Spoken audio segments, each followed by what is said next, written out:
प्रधानमंत्री नरेंद्र मोदी के इस 25 साल के ब्लूप्रिंट में महत्वपूर्ण भूमिका युवाओं की होगी। प्रधानमंत्री मोदी ने देश के सामर्थ्य पर विश्वास जताया, देशवासियों से अपील की कि उनके विश्वास को भारत के भाल तक ले जाना, ताकि हिंदुस्तान के विकास की सारी बाधाएं दूर हो सके।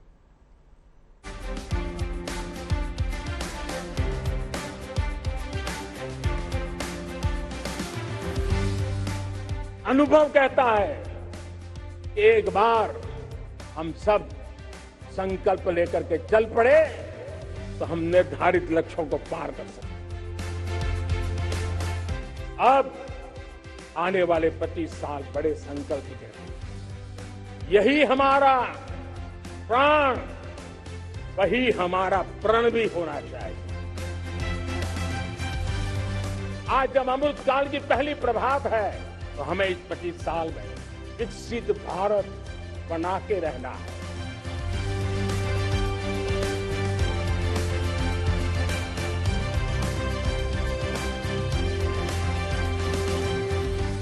लक्ष्य 25 साल का है, विचार बड़े बदलाव का है, इरादा विकसित राष्ट्र का है और संकल्प स्वतंत्रता के स्वर्ण काल का है। आजादी के अमृत महोत्सव का जश्न मनाते हुए प्रधानमंत्री नरेंद्र मोदी ने भारतवासियों से नए संकल्प की अपील की। दृढ़ इच्छा शक्ति के साथ देश को तेजी से आगे बढ़ाने की बात कही। मेरे प्यारे देशवासियों, अनुभव कहता है कि एक बार हम सब संकल्प लेकर के चल पड़े तो हम निर्धारित लक्ष्यों को पार कर सकते। रिन्यूएबल एनर्जी का लक्ष्य हो, देश में नए मेडिकल कॉलेज बनाने का इरादा हो, डॉक्टरों की तैयारी करवानी हो, हर क्षेत्र में पहले से गति बहुत बड़ी है। और इसलिए मैं कहता हूं, अब आने वाले 25 साल बड़े संकल्प के हो। यही हमारा प्राण, वही हमारा प्रण भी होना चाहिए। 25 साल के भविष्य का पूरा खाका सामने रखते हुए पीएम मोदी ने करीब 25 बार सामर्थ्य संकल्प शब्द का जिक्र किया। देश की युवा शक्ति पर भरोसा जताया, युवाओं को इस विकास यात्रा का सबसे अहम भागीदार बताया।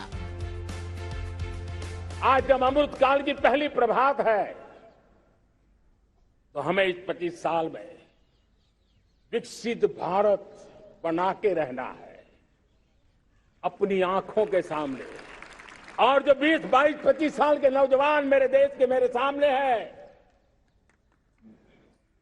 मेरे देश के नौजवानों, जब देश आजादी के 100 साल मनाएगा तब आप 50-55 के हुए होंगे।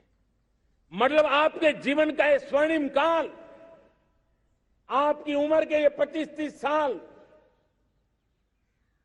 भारत के सपनों को पूरा करने का काल है। आप संकल्प लेकर के मेरे साथ चल पड़िए साथियों, तिरंगे झंडे की शपथ लेकर के चल पड़िए। हम सब पूरी ताकत से लगे आए। बड़ा संकल्प, मेरा देश विकसित देश होगा। लाल किले से पीएम मोदी ने जंगे आजादी की गाथाएं याद की, आजादी की लड़ाई के अंतिम सालों की बात की, देश को लेकर उस दौर में जताई गई शंकाओं आशंकाओं को गलत बताया, देश की मिट्टी की ताकत पर भरोसा